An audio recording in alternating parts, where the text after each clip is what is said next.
All right. Hello, everyone. Welcome to Spiritual Youth Circle. And I'd quickly just like to first introduce everyone on the panel. I'm Anshu. Hi everyone, I'm Anya. Hi guys, I'm Bharat. Hi, I'm Niharika. Hi, I'm Nushri. Would everyone else like to just say their names just so we know you're here? uh, Hi, I'm Priya.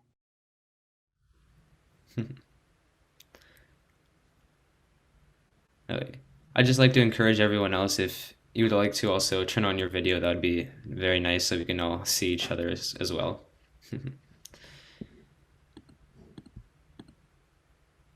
Okay, that's fine.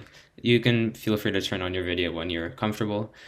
So, our topic for today was overcoming mental resistance, as you probably saw in the flyer. But before that, I'd just like to quickly explain the purpose behind Spiritual Youth Circle, because this is our very first meeting, so you might not know what to expect or what this is all about.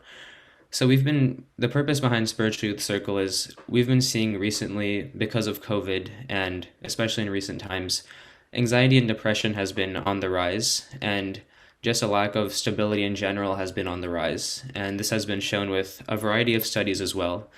And normally, youth lack a place where they can freely express themselves and learn about new things, especially spiritual habits to have, which is very important to deal with these kinds of issues. So, to start off, I'd like to bring in Manya for a quick icebreaker. Hi everyone, thank you so much for joining. We're really excited that you are here. And like Anshu said, we really encourage everyone to turn their cameras on so we can have that personal impact. And for this icebreaker, we can start off with a question. But before that, when you answer the question, you can just quickly say your name, where you're from, city or state, and then we will answer the icebreaker question. And today's icebreaker question is, if you could go anywhere or be anywhere right now, where would it be? And we can follow this popcorn method. So I will answer a question, then I'll call in someone, and then they can answer it, and we can keep the trail going. Okay. Hi, everyone. I'm Manya. I am in Seattle, Washington right now. And if I could go anywhere right now, it would probably be New Zealand because there's no coronavirus there. And, I would like not to wear masks and just freely roam around. And Harika, do you want to go next? Yeah, hi everyone. I'm Niharika. I'm from Pleasanton, California, and I would want to go to Bali because it's a tropical environment and I've never experienced that before. Popcorn and Nutri. Hi, I'm Anushri.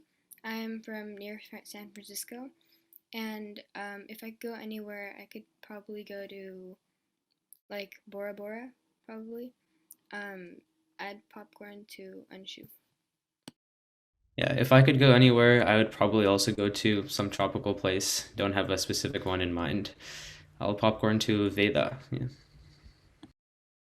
My name is Veda. I'm from Alachua, Florida, and if I could go anywhere, I've wanted to go to London for a long time, so I guess after COVID.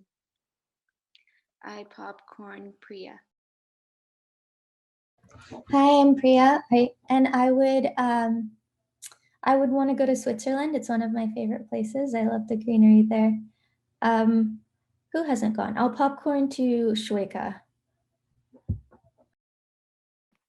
Hi, I'm Rika, and I think that, well, this morning I woke up like really craving a bagel. So I think that if I could go anywhere right now, it'd be Panera Bread, so I could get a cinnamon crunch bagel. Oh, I popcorn to Anjika.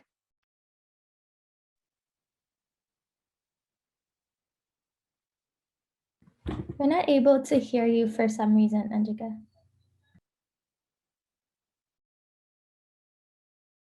Can you hear me now? Sorry, my headphones sometimes just die. So I'm Anjika. I'm from Naperville, Illinois, and if I had to go somewhere, then it would be probably the library in Chicago because it's like the biggest library I've ever been to, and I haven't been there since after COVID. So, I'm gonna popcorn to Radha. Hi, My name is Rhoda. I live in Alachua, Florida. If I would go anywhere, probably be in Paris or Thailand. Would you like to Oh, pop? I popcorn to Vijay.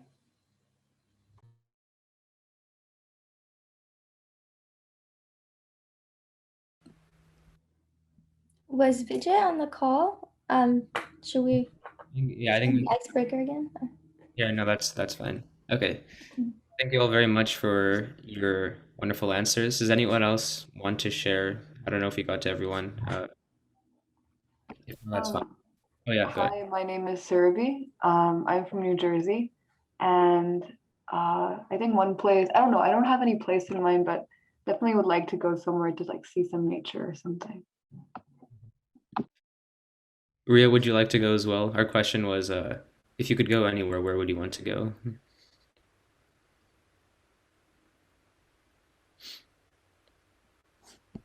Okay, that's fine. Okay, thank you all for your wonderful answers. And to start off for today, our topic is how to overcome mental resistance. But what does this actually mean? What is mental resistance? So I'd like to give a personal anecdote of my own to illustrate what mental resistance is, and hopefully you can somewhat relate to it. So one time I had this goal for myself that I want to start reading more. And I decided to myself, okay, I should start reading 50 pages a day.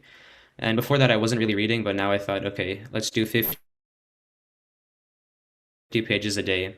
I made some calculation in my mind. Okay, I can probably do it. 50 pages sounds good. It was, I didn't really have that much work at the time, so I thought I could probably do it. So the first day I read all 50 pages, and I felt really good. I had learned so much. And then I woke up the next day, and it was a little harder, but I read 50 pages the entire time, for the entire day. And then the next day came, I also had a little more work, but I still had enough motivation, so I read 50 pages of my book. But then the next day came, and I was so packed. I had so much work to do. So instead of reading 50 pages, can you guys guess how many pages I read? You can put in the chat if you want. None. Yes, exactly. That's exactly right. Instead of reading 50 pages, because I didn't have enough time, instead of reading 50, I instead read 0. So that's what mental resistance is. It's this idea that because of obstacles you might face in life, you can just give up on the habits you're trying to build, or just not do something that you feel like you should be doing at all. And so the question arises, how can we overcome mental resistance? And today we have 3 keys to present to you that you will hopefully find helpful and you can implement in your life as well. So the first key we have for today to overcome mental resistance is to break everything down and start off in small pieces. And why do you need to start off in small pieces? Because usually when you try to make a new habit, you'll likely have some mental resistance initially, because if you just rely on your initial burst of motivation, that motivation can soon die off, and then you won't be able to continue with your habit anymore. You could see in my example, I had a lot of motivation in the beginning, but then after a few days, I didn't really have any motivation, and then I stopped reading. And so how do you actually break it down into small pieces? Well, the first step is to convince your mind that the task that you're about to do is actually not very difficult, because otherwise your mind can come up with so many ways to deceive you and make you think that you shouldn't be doing something that you actually want to do. And so how do you make your mind think that it's not actually difficult? Here's a very easy way to do it. A very easy way is to break down what you want to do into a very small version of it, and just tell yourself that you're going to do that small version. So I'll take another example. Let's say I want to run for 20 minutes every day. That's not a very unreasonable goal. 20 minutes isn't a very long time with my lifestyle, so I could probably do it. But instead of telling myself I'm going to run for 20 minutes, I'm instead going to tell myself I'm just going to put on my shoes and go outside. That's all I'm going to do. I'm just going to put on my shoes and go outside. And after that, I can come back inside it if I want, but the goal should just be to start. And now you might be thinking, well, if you put on your shoes and then you go outside and then you come back inside, then you didn't actually do any of the running. So what was the point of all of this? But actually, that's not the case, because if you make a habit that you're trying to do burdensome, then you might not end up doing it at all. But actually, if you go outside every single day, it's not like you're going to come back inside every single day. Some days you're going to end up running, and it'll only get better from there. And that brings this point to a key principle, which is in order to form a habit, your goal shouldn't be to perfect the habit and then hope that it becomes into a habit. You should instead try to make it a habit first, and then it'll become perfected as you go on. Because if you don't actually make it a habit first, you won't end up doing it at all. And that's really the point behind breaking it down into a simple task instead of making it a really big task. Because once you break it down into something simple that you know you can do, it'll only get better from there. So I'd like to just open up everyone for discussion if you have any thoughts on this or any reflections you have. I love this strategy, and I remember a quote I heard earlier, and it said, when you're trying to do something, like say climb the staircase, don't look at the whole staircase, just look at the stair ahead of you. And I think that it relates so much to everything we do in life as well. Like just right now, what I'm thinking is I have a huge programming assignment due like a week, and I don't even understand the concepts yet. So I'm like, how am I going to do the assignment? But if I do look at the whole staircase like that, the whole assignment, then oh my God, I'm not even going to want to start the thing. So right now I'm just trying to look at the next stair and then just look at the first concept and try to understand the first concept, and then the next and the next, and then eventually I can get to start actually doing the assignment, you know? Yeah. Yeah, that's a very wonderful perspective to just think about the next step ahead, because otherwise the whole staircase might seem very daunting to you. Anyone else have any reflections or questions, anything? Yeah, I actually had one question. So a lot of the times like I've seen that I'll like start a habit and it'll become a habit, right? Like for example, I started reading like at least like 10 pages a day, but like I feel like it's hard to progress from that. So do you have any advice to like keep moving forward instead of just like being satisfied with where you are? Yeah, if I may ask just a question, usually do you find that if you start off with 10 pages a day, do you end up sticking with 10 pages and you want to go more, or do you end up reading 10 pages and then eventually it dies down? I feel like I'll be able to like sustain the 10 pages for like maybe like a month or two. But like then it's like I feel like the need to go forward, but I don't know, it's just like some mental resistances in my mind. It's like you can't. Yeah, so I just like want to get some advice on like how we can move forward. Yeah, I mean, usually if you're already able to stay very consistent, then that's already a really major step, because usually what'll end up happening is people, for most people, they'll read 10 pages consistently and then end up not reading anymore. So if that's the issue, then really just breaking it down into the simple task. So instead of saying you want to read 10 pages, you're just going to tell yourself, I'm just going to open the book every day and read. And so that can really help you overcome mental resistance, because your mind's probably not going to say, you know what, I think I'm just so busy today, I can't open the book and just look at the book. I just have so many things to do, I can't just open the book. That's probably not going to happen for you. For most people, just breaking it down into something very small, you won't be able to trick your mind won't be able to trick you and tell you to not do that.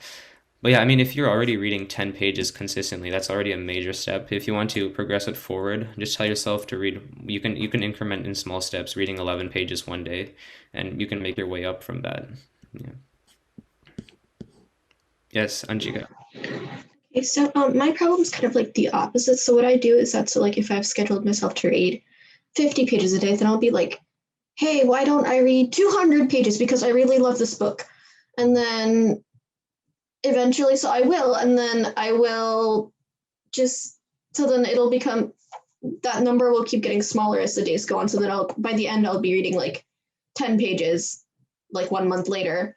And then I'll just stop reading the book, and then I'll pick it up 6 months later, and then I don't know where I am. Yeah, that's definitely a very common issue. Sometimes you have more motivation and then you read a lot more, but then that can die down.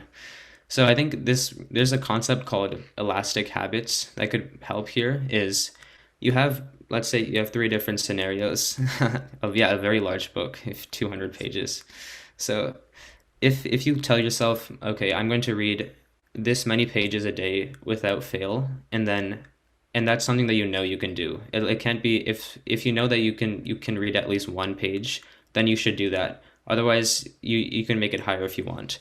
But then if you have an elastic habit, then you know some days you can read more, some days you can read a little bit, but every single day you know you can at least do this much. And then that way your mind won't be able to trick you because you know you don't have to read as much as you did the previous day. You just have to read as much as you set your bare minimum to be. So let's say your bare minimum is 1 page. Even though that doesn't seem like a lot, by setting a very small bare minimum, it's just going to convince your mind to not do it. And then for most people, if they read 1 page, they'll read the next page as well. So just setting a very bare minimum is just to get you started so that you can eventually end up reading more. Did that answer the question, or did that help at all? Yeah, I think it did. Okay, great. Any other reflections? Yeah, I think this is a really cool tip, and I haven't tried it in the past before, but I'm really looking forward to doing so. And it also kind of fits with something like I kind of resonate with. So we've heard the phrase like you have so much potential in you, like quite a bit. And I feel like it can be kind of far-fetched for somebody else to say or to like think about in like over time. So it kind of can be like you lost control over your potential. And so by breaking things down and like adding stuff as you go, you can like see your potential building. And in that way, you can challenge yourself to continue building it. And I think that in itself is pretty motivating. So thank you. Yeah, I love your perspective on it, because usually when we think of breaking something down, that's to overcome your mental resistance, which is something negative, but you made it into something positive, which is seeing your own potential. So that's wonderful. Yeah. I wanted to share something, if that's okay. So I'm hearing from what Niharika and Anshu just said, that it's about your potential, but also about looking at what your capacity is like presently. And when you operate in that, you just become really motivated, and then your capacity increases to what your potential is, and then you do even more. And so thank you for sharing that point. Yeah. Anyone else? That's really, really good as well. Yeah, I was thinking of something. I think before Priya was showing this image, it showed like two staircases. So in one staircase, there was like one step and like just a little bit of distance, and there was another step. But on the other staircase, there was like one step and like a lot of distance and the other step. And that's how like the two staircases were developed. But what they actually found out was that it was way harder to like climb up the staircase with like more space between those steps than it was with like a smaller distance, which is like goes on to showing that if you're taking like that small step, you can do it like even faster than you were if you were gonna take like a bigger goal. So I think that really resonates with this point here. Yeah, interestingly, bigger jumps doesn't actually move you faster to your destination, because you can end up falling all the way back down. Okay, thank you all very much for your wonderful reflections, and now we'll move on to the next key. Yeah, thanks for those amazing points, Anshu. So for our second key today, we have lowering the activation energy of your task. So to begin with, I'll just explain what activation energy is. Basically, it's like the number of steps or like tasks you need to do in order to begin your task. So like, for example, if I want to do my math homework, right, there's a lot of steps I need to do in order to begin. You know, I need to go get my math book, get a piece of paper, get a pencil, flip to the right page, write my name, and then I can actually start doing the math homework. So like something that's helped me a lot with like getting rid of those tiny excuses in my head, like, oh, I need to go get the book. I like made the task as easy as possible to do. And that's like the essence of lowering the activation energy. So like in the math homework example, one thing I did was I started keeping like a piece of paper inside like the page I would need to do the next day. So then I don't need to spend time like getting a piece of paper or flipping to the right page. So like now all I need to do is get my book open and then I can start. So like it made it a lot easier to just get started with the task. And like that's basically the essence of like overcoming mental resistance through like using activation energy. And like another thing is I know some of you might be able to relate to this, but I used to play an instrument, flute specifically, and I had a lot of like troubles with practicing consistently. So like one thing I started doing was I would keep my flute like out of my case and like it ready to play like throughout the day. So then whenever I saw it, I could just go grab it and start practicing. And that made it really easy because it like reminds you that it's there. And just like having something remind you to do that task is really beneficial, because a lot of the times our mental resistance comes from like we forget that we have to do that task because we're like there's so many distractions, and like sometimes we just forget we have to do something. So like another thing, another personal example is that I I need to start drinking water more, just because like it's like healthy for your body and stuff. But I'm someone who doesn't like normally drink a lot of water. So what I started doing was keeping the water bottle on my desk at all times. So like during class, I'll just like remember, oh, I need to drink some water, and then open my water bottle, take a sip, and then like throughout that like that throughout the day, I just keep on remembering to do that. And like I've been able to start drinking a lot more water, which is definitely a good thing. Yeah, so one last thing is that like basically a lot of like mental resistance a lot of times is like roots from our distractions. Like we can start a habit, but like a lot of times what'll happen is there'll be a lot of distractions like while you're trying to work. So something that's really helped me with that is raising the activation energy for your distractions. So basically what that means is like making your distractions as hard to access as possible. So like for example, a phone is like a very common distraction. Like I'm pretty sure like most of us like deal with distractions from our phones. So like one thing I've started doing is keeping my phone in a different room while I'm working, just so that I'm not like drawn to like open my phone and check Instagram or stuff like that. And like another thing is I used to have like YouTube, Netflix, and like all these type of websites that are really distracting on my bookmarks bar. So like it would make it like one click, and then you just have to like, and then you can go from working on your assignment to like just watching a string of YouTube videos, and that's like really distracting because you don't even notice that time is flying, and then you'll start cramming at the end of the day that, oh shoot, I need to get this assignment done. So to avoid that, one thing I started doing was I deleted YouTube, Netflix from my bookmarks bar, and I actually installed this one like extension on Chrome. I'm forgetting what it's called, but basically what it does is it makes you pause for like 5 seconds before you go to like some websites you listed. And yeah, that just makes it like that those 5 seconds gives you like time to think like, do I actually want to do this? Or is it something that like I'm just doing just because it's like a habit now? Like a lot of times we build like bad habits, and I think like one of my bad habits is like when I open Chrome, I immediately go to click the YouTube like bookmark. Like now that I've gotten rid of that, it's like really helpful. And yeah, that's pretty much it for this key. If there's any reflections, questions, or any points you like, you can feel free to unmute and share. Yeah, I was thinking something. So, like, that was great. Like, you deleted like Netflix and you took all these extensions out. And I thought that was nice. But for me, I think just like taking the extreme step is just, it just gets like really different that I can't like fully, just take it out of my system thing. So, how can we like take those steps in like a limited way?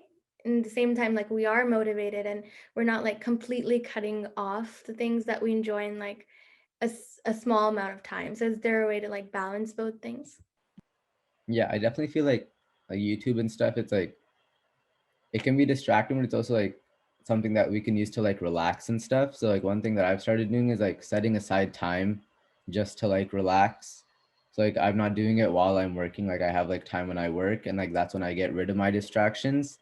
And then when I want to relax, I can like go on YouTube and stuff, and like just use that time specifically just for relaxing. And that's something that's really helped me. Like now I feel like when I'm working, I'm a lot more productive so that I have more time to relax. Yeah, that's a great idea. Thank you.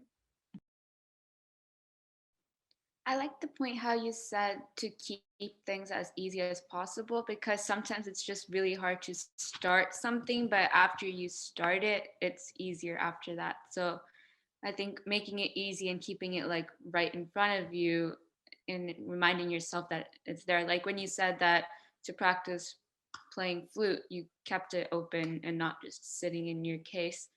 I felt that is a nice tip because, yeah, just reminding yourself that it's there. And then when you start, it's easy. So. Yeah, just going off of that, I've done this before. Like, I wanted to start reading a book, and eventually I moved it from my bookshelf to my desk. And since it was right in front of me all the time, I got accustomed to the idea of starting to read it and pick it up. And eventually it did happen. So lowering the activation energy for like a productive task has really helped me. And I also like second it. Yeah, I also concur with Veda's point that sometimes even the amount of work I need to start a task is enough for my mind to tell me you shouldn't do it at all. If I have to do all these things to even start it, then I just won't end up doing it at all. And then one point if you want to address is, sometimes if you keep something out in front of you, like if I know I should be studying every day, I put my textbook on my desk, but then it can just blend into the surroundings. So if I'm just looking at my room, I won't even realize that the textbook on my desk means that I should be studying. I just won't even notice that. So how can you avoid this?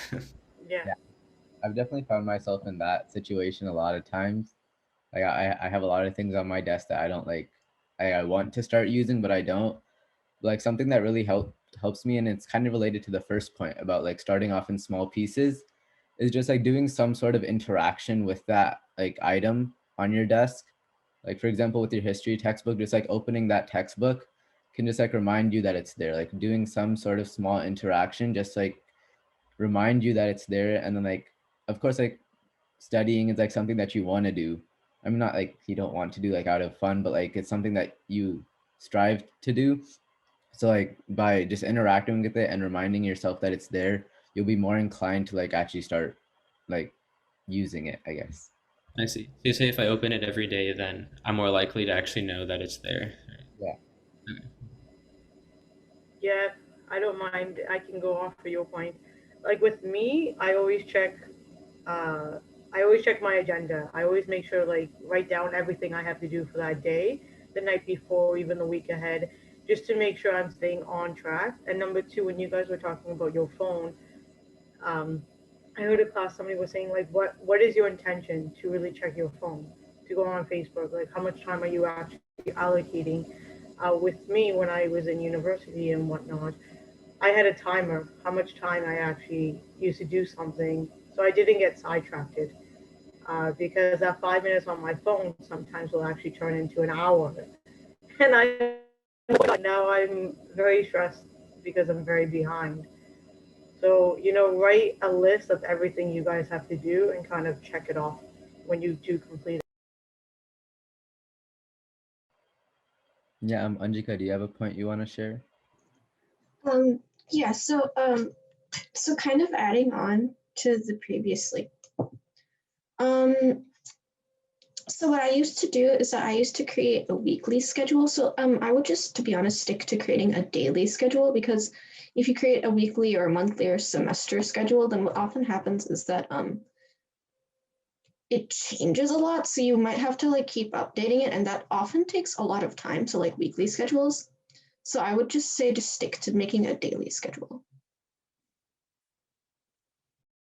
I think that's really helpful. Like what I do is I make like a to-do list, and just like putting a check mark on that item just makes me like feel so satisfied. And I think like making that to-do list, just like keeping it there, I know what I'm gonna do. And sometimes I end up writing like every single thing that I have to do on that day, and like I don't forget. I think that really helps, like not forgetting assignments or just anything you're doing outside. So yeah, I think that's a really helpful tip. Yeah, sorry, Surabhi, I should say something really quickly. Um, yeah, one more thing I thought was interesting that I could share is that I have this app on my phone. And so when I don't want to touch my phone, I open this app and I click start. And so basically it grows plant. And the longer you don't touch your phone, like the bigger your plant grows. But if you only wait like 5 minutes, then your plant will be like a little seedling. And if you touch it, then it's dead. You killed it. Um, but if you like don't touch it for like an hour, it'll actually like grow flower and stuff. And so yeah, I left it once for like 3 hours. I didn't touch my phone, and it was like so big and so satisfying. But yeah, I just wanted to share because like I feel like that's a nice way to not touch your phone. That's so cool. I've like seen on Instagram like all of the ads for it, but I think I really should like download it. Yeah, I actually had a question because as I was listening, I found it super relatable, everything that Anshu and Bharat were bringing up. Um, why do you all think that we have so much mental resistance when it comes to things that we want to do or things that we like aspire to do? Like when Bharat, you brought up that point about like playing your flute and like I assume that you like playing your flute or something. Like why is it that we like, I get it, like maybe do you maybe not like playing the flute? Like why is it that, is it like a sign when we have too much mental resistance that maybe what it's not something we like? Like how do you tell the difference between like I'm just like, you know, a little, have a lot of mental resistance, or I just don't like this thing, like maybe I should quit? How do you know the difference? Angie, go ahead. All right, yeah, sure. I think this relates to a concept of default mode, because if something's not a habit already, then you'll start to think about it each time you want to do it. Like, for example, for all of us, we probably brush our teeth 2 times a day, and you don't need to think about it. And if your mind could tell, if you don't brush your teeth for one day, your oral health won't be severely affected. But these types of excuses usually doesn't come, at least I hope, for trying to brush your teeth. So if something isn't already a habit yet, then naturally mental resistance will come. But once it becomes a habit, then you can't just revert to default mode, because your default mode is to actually do what you're trying to do, and then you won't even need to think about it once it's already become a habit.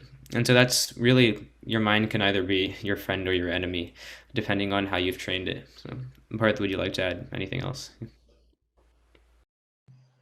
Yeah, one thing that I've kind of noticed is that there's like two different types of mental resistance in a sense. Like for me, it's like I can't always like clearly tell, but like sometimes I can get a sign that like the reason I'm not doing it is because I'm like sort of avoiding it. Like it's not in one of my priorities. So that's like kind of a sign for me that I don't like really want to do this in a sense.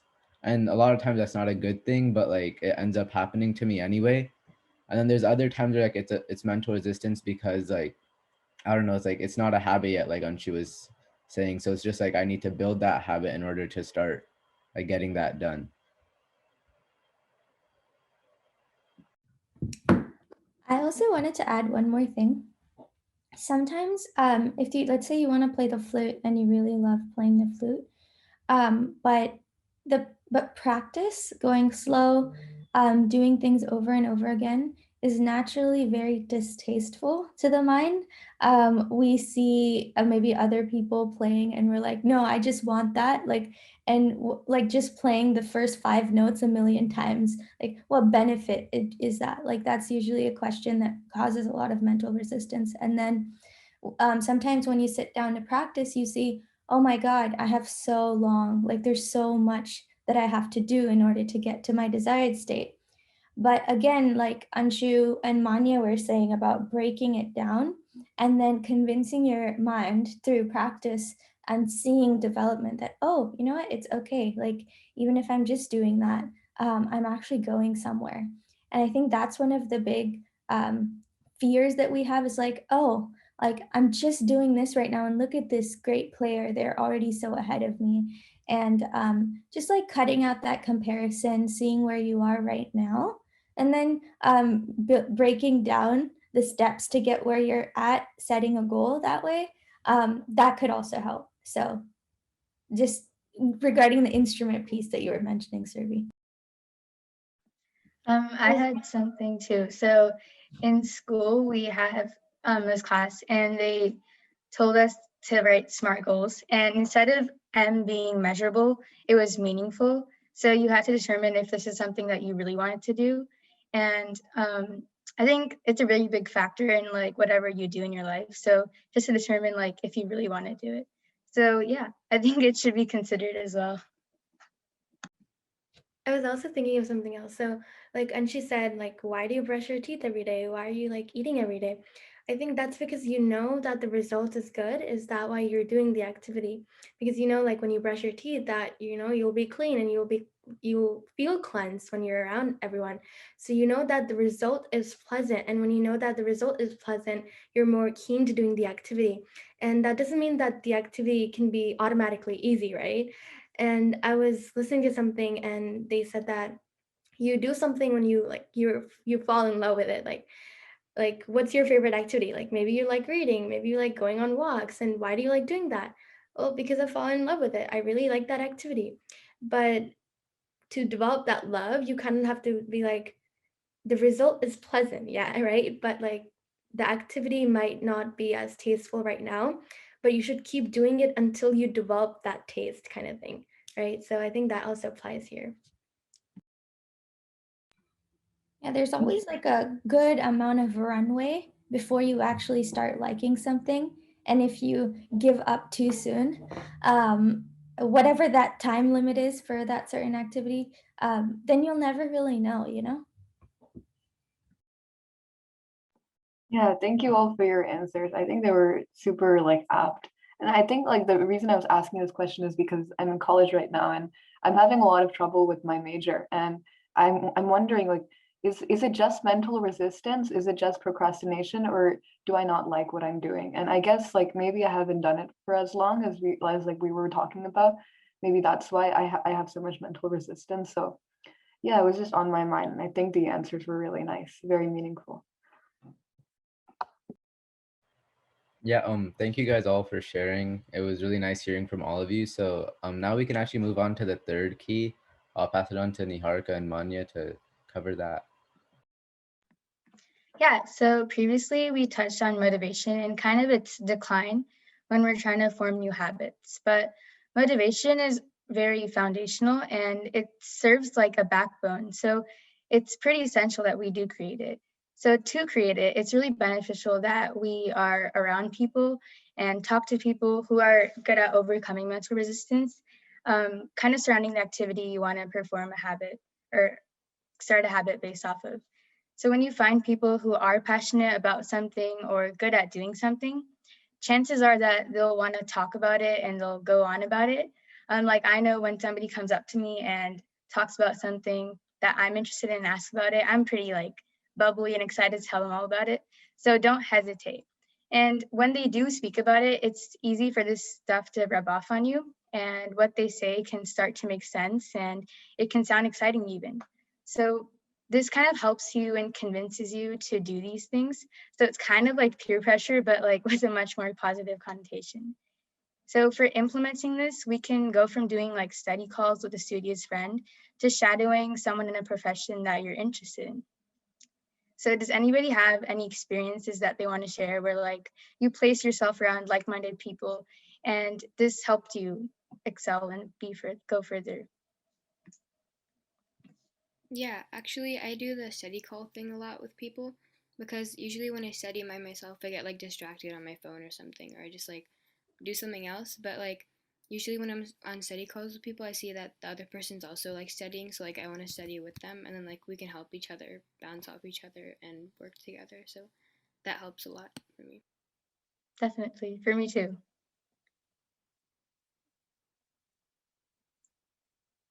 Yeah, I Okay. think. Oh, Oh, okay. go ahead. Okay. I was just thinking that when you do something with someone else, like let's say for me, if I want to, for me, I always want to read more. And then if I tell someone else that we're going to meet at this specific time, it creates more accountability if we're doing it together. Because then with myself, I can't really, there's really nothing. Like if I just don't do it, then only I will know. But if I tell someone else, then the other person can also hold me accountable. So yeah. That's a really good idea. Like, one time I think it was my friend or something, like she wanted to wake up and she was like, "Can you call me in the morning so I don't forget?" And I was like, "Yeah, I'll call you." I think that really helps. Like, and I was thinking, like, being with people, there's a lot more to it, not just like in personal meetings. So it can be online too. Like, for example, I really like to watch TED Talks, and if I see people like talking about something, I really get inspired and motivated. So thinking about like just talking to people, it can be online, and it can just be someone who connect with. Like right now, we're on Zoom, we're having this like really nice discussion, and we're connecting with each other. And hopefully after this, we'll all be like motivated and like start new goals or something.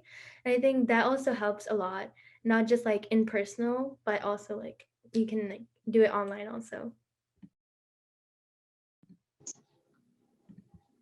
Anyone have any comments or something?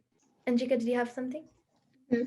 Um, So I kind of tend to avoid study groups though because I have a tendency to point out like people's faults and I don't want to make them feel bad. So is there anything alternative that I can do because like of my like high amounts of perfectionism and stuff like you might have noticed in the chat.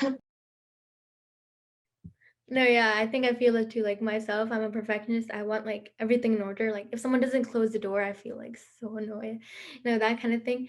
So if you think that it's not helping you to do study calls, but like rather distracting you, then you can create like your own study plan. Like you can do it yourself, like independently. There's so many apps, like we talk about like Forest.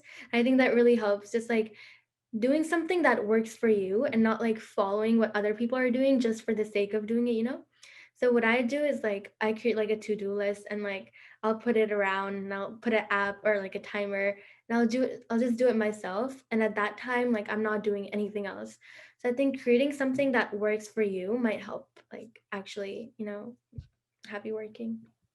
Yeah, like finding out something for yourself. I know this might sound kind of dumb, but like after when people like leave the study call, I usually just stay on and look at myself study. And I don't know why, but it works for me. And I'm just like more focused. So that is one random thing that might help. I self-timed myself also. So like if you put your phone and like put the timer on, you can like see how you're studying. I think that helps me. Does that help answer your question? Okay, then I want to talk about something else. So how do we like preserve this motivation? Like we talked about mental resistance, like lowering the activation energy, have something beside you. But like, why should you do that, right? There's so many reasons. Like, why should you even open the book to like that page, right? Like, why? And that's where the question comes, is asking yourself why. And not just one time, but like 5 times.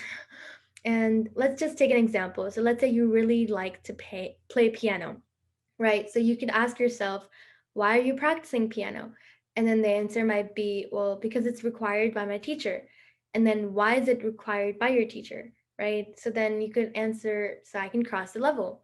So why is it important for you to cross this level? So I can be a better pianist. Okay, so why do you want to be a better pianist? And that's like the main question. So see what we did there? We had a problem. We put 5 whys to it and we boiled it down to one main question. So why do you want to be a good pianist, right? So that can be different for everyone else, right? I can say I want to be a good pianist because, I want to have a career in music, or I just, you have different reasons for it. So we boiled it down to like one main reason. And I think that really helps you to get going and just do that activity. And also saying that sometimes we can't find the why, right? Like if I don't want to do something, I just don't want to ask myself why. But in that moment, it's really important to look at the bigger picture, right? So for example, if you're going in a field of medicine and you want to become a doctor, a biology test in like 9th grade might not seem worth, and you might not want to put much effort into that. But if you remind yourself of your larger aspirations, to help others in that moment, it can really provide enthusiasm and motivation to just keep going. So a lot of times when we can't find the why, it's imperative that we are looking at the bigger picture and not just like at that present moment, because I think it just truly helps to see what impact we're like doing instead of like not asking ourselves why. What do you guys think about that?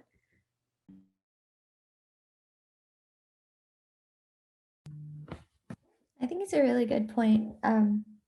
Like using long-term goals as a motivation. I mean, I guess even like passing a biology test might ensure that you get into the college you want, or the next, like getting into just the next biology class that requires you to get an A. Like even that, I think is motivation enough. I love that. Okay, I'll just say it really quickly. I love that point, and I think that finding a deeper meaning behind everything we're doing is so important for a long-term sustained effort on our parts. I also think it's so important to be conscious about what we're doing, because we're not human doings, we're human beings, as I heard. And just like knowing why we're doing something is so important to making a conscious effort. And when you have like a long-term deeper motivation, then your short-term efforts and priorities can line up with that. And overall, you'll feel more purposeful, and just more like you're doing something rather than just, I'm doing something. I love your points, Rika. I think this is really nice. I really relate to the idea of reminding yourself of motivation. And I think just like it can be a little bit harder to do when somebody else has convinced you to do it or somebody else wants you to do it. So in my case, my parents wanted me to help around the house with chores and stuff. And at the time, I was kind of not keeping up with their expectations. And once they noticed like the pattern, we sat down and we had a discussion about how doing this now can help me in the future, like when I'm living alone or I go to college or I'm with a roommate. So there's a certain extent of responsibility that I have to uphold. And so whenever I'm kind of like lazy to do the chores now, I think back to that conversation. I try to at least. And those points from the conversation kind of keep me going. So it helps.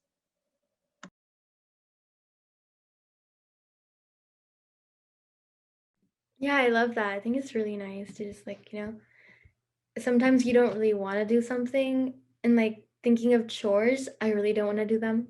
And my mom's like, I've been cooking for you all day. Like, what do I get? Like, I could say the same thing.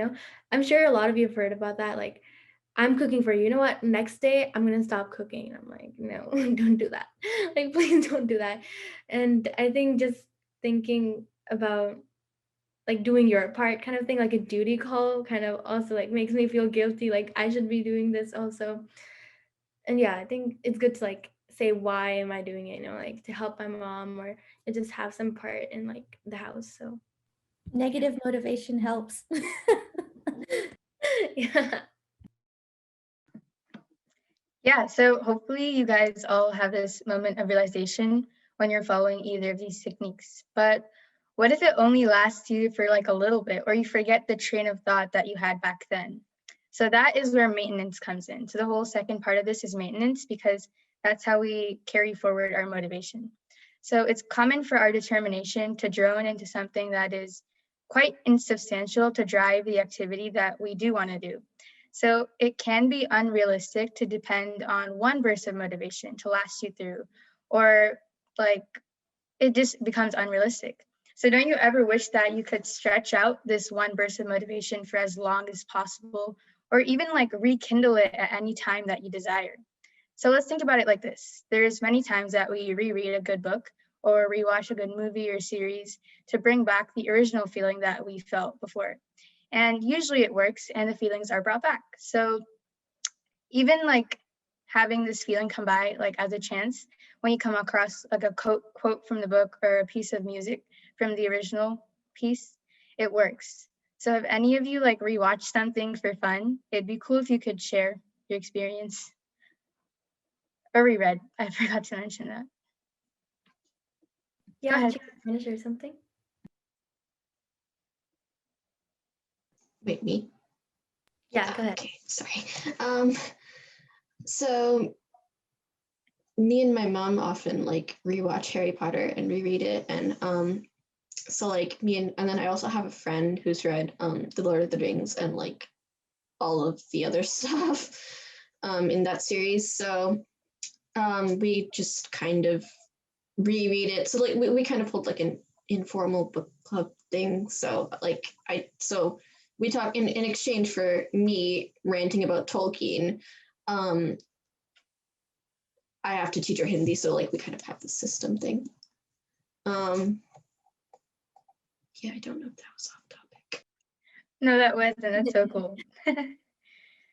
No, like I really relate with the reading part, especially because I just feel like some series I'm just so attached to them that it's hard to like let go of them, and just to rekindle like Niharika said, those memories. If I look at a quote, I'll be like, oh my god, yes, I love that, that kind of thing. So I really relate with what you said, like rereading Harry Potter. At least I read it a lot of times too. So yeah. Yeah, could I add something to that?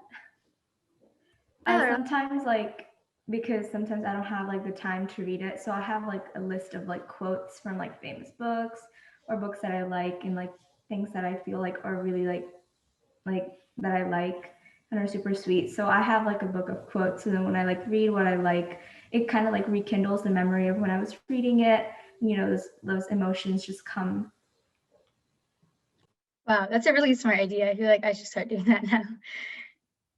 I wanted to share something about my practice. Like when I practice violin, for example, it is really sometimes I pick it up and it's so frustrating because nothing's working that day. And then I have this one song, and I really really like the song, and it's not even like traditional or anything, and I just play it for fun, and it gets my ball rolling, and I just remember, oh, okay, so I can do this after all, and then I'm able to carry forward with the not so interesting stuff. Yeah, wait, for Veda, what you said in the chat, I kind of just like relate. So I'm kind of just getting the gist of the story. But like, if you're reading like a mystery book, I read like a book that had a huge plot twist at the end. And when I reread it, just to like at those specific sections, I was like, wow, I never caught that. It was like a bunch of foreshadowing. So even that can be a little bit fun, I guess. So I think these things kind of is like the reading, rewatching. It's like a time machine, kind of. And so this whole phenomenon of bringing back memories, we can recreate this and use this in our own lives for our own benefit. So when you feel really strongly determined to do something or really motivated to do something, you can write down your thoughts and feelings as best as you can and as elaborated as you can. Or if you prefer vlogging to yourself, you can do that and have a little YouTuber moment. And in the future, when you are in the need of getting motivated, or having motivation, you can reread or rewatch how you once felt, and you can really understand why. And in that way, it can be possible to bring back that spark of motivation. And kind of just thinking about it, it might sound kind of boring to write stuff or blog yourself, but when you're motivated, you're like really hyped up and excited. So you're prone to doing these types of things. So you can use that to your advantage and treat yourself for the long run, really, because you deserve it. So does anybody have anything to share based on that? And you guys saw your chat. That's funny. Like, I believe that too. Like, sometimes the second book is not like what you really expected to, and you just go back. But I think what we were talking about, like preserving that motivation, like asking yourself why you're doing it, I guess. So if you really don't want to read the book, you don't have to read the book. You can like set different goals for yourself and, be motivated in them. I think that works. Okay, and we are gonna close at 10 a.m. So we'll just like have an open-ended discussion and then we'll go in an activity. Yeah, so now that we covered all of the key subtopics, we can go to an open-ended discussion.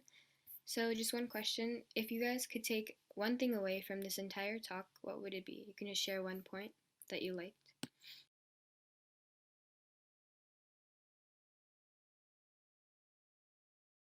Okay, I can start us off. What I would take away is probably the second point that Bharat mentioned of having just things like really close to you. I think that works. And sometimes I feel guilty of like not doing the activity if I keep seeing it. And when I see it, I'm like, okay, I should do that activity. So I think I will implement that tip.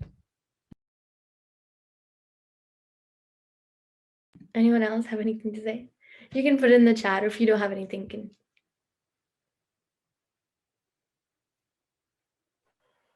Yeah, I think I'm probably gonna be taking like back Anshu's first point about like starting off in small pieces, because like something that I have a problem with is like overestimating like my ability to like start a habit. So like I'll start off super big and then it'll like die out in like 3 days. So I'll definitely try, building up from there.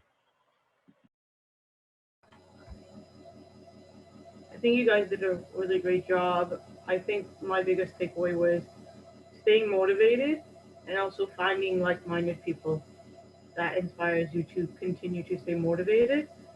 And I think the second point I really like, maybe return to something that you absolutely love, like what PK said, where she was like, yeah, sometimes she just like turns on her favorite song just to like get the ball rolling. I'm exactly the same way. So really good points, you guys.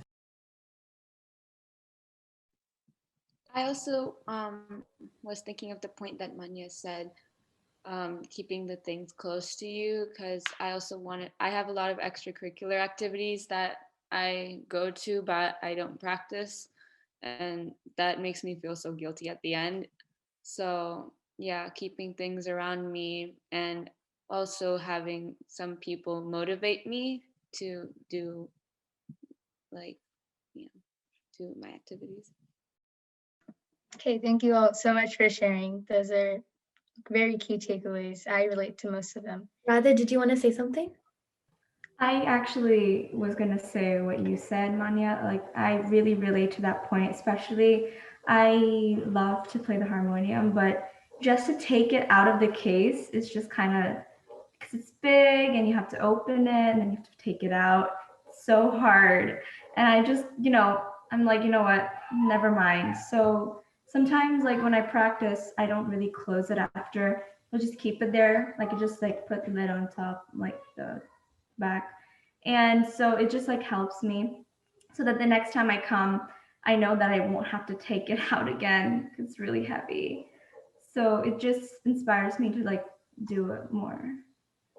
And I think also like the buddy system, like where you like talk to someone about it or like, be like accountable on them. That's also like really, really nice because I have a friend and I do it with her and it keeps us both on track. So yeah. That's so nice. I love that. For me, like whenever I also play the harmonium, but it's like really hard to like just keep opening it and closing it. But the thing is, like my dad always expects me to like close it, put it back in the case, have it like against the wall. So I can't even like open it because he's like, you'll put dust on it or like right, exactly. I relate. You know what I mean? Yeah. I like keep a notebook with everything, right? So I'll just like keep the notebook on top of it. So when I see that, I'll be like, okay, let's open it, start. Yeah. Yeah, same in our family. It's just like that. We kind of like came to a decision like where it would be like near the temple room, like it would just like stay over there. So then it's easy for us to like play. So yeah. We have the same thing in our family. I'm not allowed to keep it out for a long time. My dad's like, why is that sitting there? I told you to keep it back. I'm like, sorry. So like Mani said, we can move into the activity. So that is an attempt to put together everything we have learned today quite succinctly. So let's think about something we want to accomplish tomorrow, and we can use a process to ensure its success. So this is one of the many ways we can plan ahead, and it can come super handy for the future. So can we take a couple seconds to get a piece of paper and pen, or if you prefer, you can write on your computer. So just a couple seconds.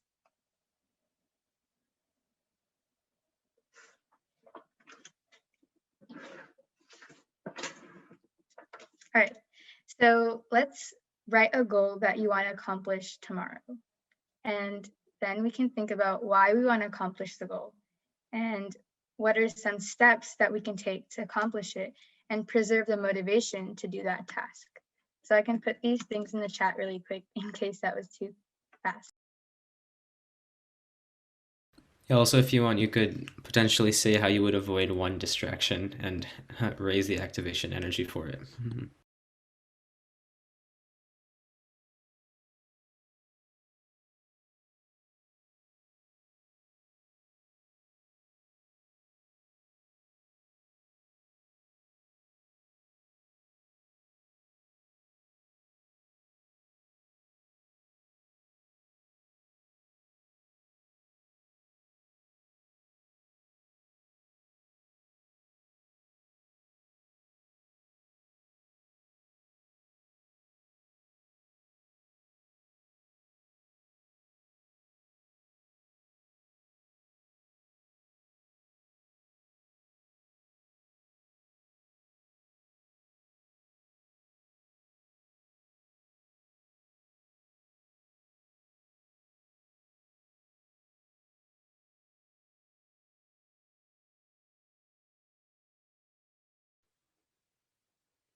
Okay.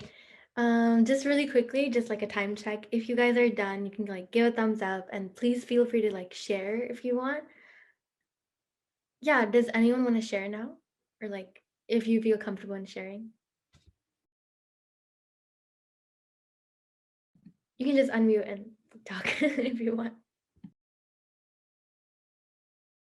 Okay, well, I can start. Tomorrow, I think oh, you're not done. Okay, it's fine. You can like take your time. That's okay.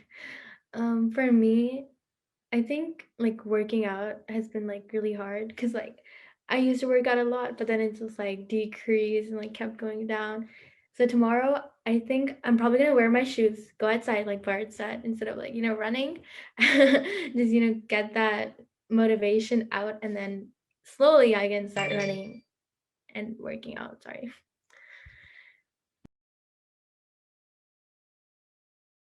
I was actually going to implement the same technique. So I have an English assignment that's due after break, and I've been thinking about it, but I've been putting it off.